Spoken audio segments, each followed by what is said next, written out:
are many books that are absolutely essential to revisit if you haven't already read, especially in this day and age. One of them that's absolutely necessary, essential, The Initiates of the Flame by Manly P. Hall. Probably one of my favorite books. Very short, so I'm going to go ahead and just read it, and you can listen in, and hopefully you'll get something out of it. Few realize that even at the present stage of civilization in this world, there are souls who, like the priests of the ancient temples, walk the earth and watch and guard the sacred fires that burn upon the altar of humanity.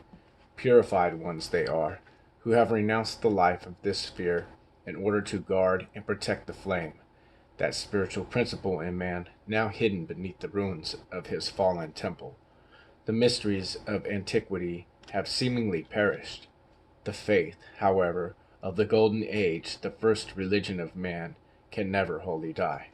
As we think of the nations that are past, of Greece and Rome and the grandeur of that was Egypt's, we sigh as we recall the story of their fall, and we watch the nations of today, not knowing which will be the next to draw its shroud around itself and join the great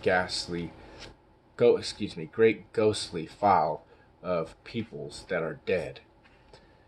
But everywhere, even in the rise and fall of nations, we see, through the haze of materiality, justice.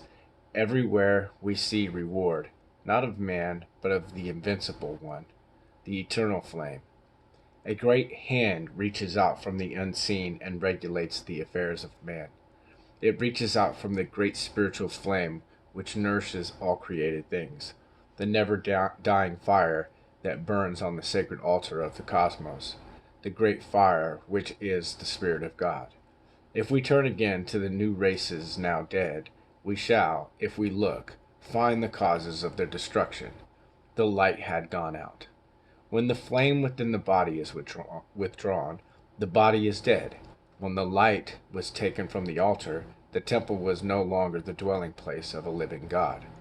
Degeneracy, lust, and passion, hates, and fears crept into the souls of Greece, Rome, and black magic overshadowed Egypt. The light upon the altar grew weak and weaker. The priest lost the word, the name of the flame. Little by little the flame flickered out, and as the last spark grew cold, a mighty nation died, buried beneath the dead ashes of its own spiritual fire. But the flame did not die. Like spirit, of which it is the essence, it cannot die, because it is life, and life cannot cease to be. In some wilderness of land or sea it rested once again, and there rose a mighty nation around that flame. So history goes on through the ages. As long as a people are true to the flame, it remains, but when they cease to nourish it with their lives, it goes to the other lands and other worlds. Those who worship this flame are now called heathens. Little do we realize that we are the heathen ourselves until we are baptized of the Holy Spirit, which is fire. For fire is light, and the children of the flame are the sons of light, even as God is light. There are those who have for ages labored with man to help him kindle within himself this spark, which is his divine birthright. It is these who, by their lives of self-sacrifice and service, have awakened and tended this fire, and who, through ages of study, have learned the mystery it contained, that we now call the initiates of the flame. For ages they have labored with mankind to help him to uncover the light within himself, and on the pages of history they have left their seal, the seal of fire. Unhonored and unsung, they have labored with humanity, and now their lives are used as fairy stories to amuse children. But the time will yet come when the world shall know the work they did, and realize that our present civilization is raised upon the shoulders of the mighty demigods of the past. We stand as Faust stood, with all-out lore, a fool no wiser than before, because we refuse to take the truths they gave us and the evidence of their experiences. Let us honor these sons of flames, not by words, not by living that not by so living that their sacrifice shall not be in vain. They have shown us the way. They have led men to they have led man to the gateway of the unknown, and there in their robes of glory passed behind the veil. Their lives were the key to their wisdom, and as it must always be. They have gone, but in history they stand, milestones on the road of human progress. Let us watch these mighty ones as they pass silently by. First, Orpheus playing upon the seven-string lyre of his own being, the music of the spheres. Then Hermes, the thrice greatest, with his emerald tablet of divine revelation. Through the shades of the past we dimly see Krishna, the illuminated, who on the battlefield of life taught man the mysteries of his own soul. Then we see the sublime Buddha, his yellow robe not not half so glorious as the heart it covered, and our own dear master, the man Jesus, his head surrounded with the halo of golden flame, and his brow serene with the calm of mastery.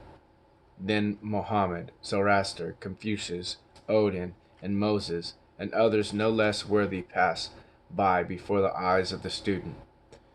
They were the sons of flame. From the flame they came, and to the flame they have returned. To us they beckon, and bid us join them, and in our robes of self-earned glory, to serve the flame they love. They were without creed or clan. They served but the one great ideal. From the same place they have returned. There was no superiority there. Hand in hand they labor for humanity. Each loves the other. For the power that was made them masters has shown them the brotherhood of all life. In the pages that follow we will try to show this great thread, the spiritual thread, the thread of living fire that winds in and out through all religions and binds them together with a mutual ideal and mutual needs. In the story of the Grail and the legends of King Arthur, we find that thread wound around the table of the king and the temple of Mount Salvart. This same thread of life that passes through the roses of the Rosicrucians winds among the petals of the lotus and among the temple pillars of Luxor. There is but one religion on all the world, and that is the worship of God, the spiritual flame of the universe.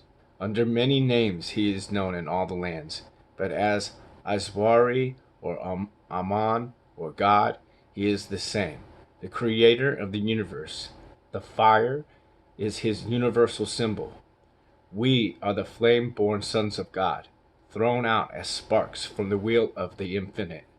Around this flame we have built forms which have hidden our light, but as students we are increasing this light by love and service, until it shall again proclaim us sons of the eternal.